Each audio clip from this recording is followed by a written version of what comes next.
Bizning aziz kuzatuvchilar, bugun sizlarga limfodema, ya'ni limfostazi turlari haqida sizlarga to'liq ma'lumot beramiz. Demak, limfodema, ya'ni limfostazi kasallik ikkita turi bor. Bu birlamchi va ikkilamchi turga bo'linadi. Birlamchisi bu ko'pincha oyoqlarda kuzatiladi, ba'zan holatlarda qo'lda, bo'yin sohasida, badanda va jinsiy a'zoda kuzatilishi mumkin.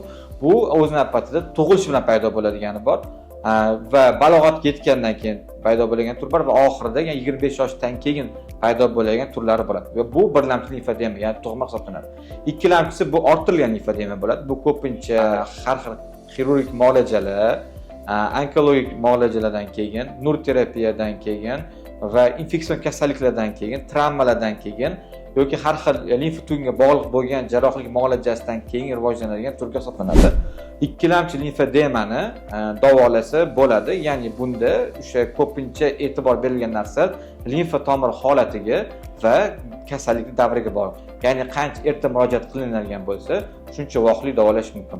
Agar sizda limfodema yoki limfostazi kasallik kuzatilgan bo'lsa, bizga murojaat qilishingiz mumkin.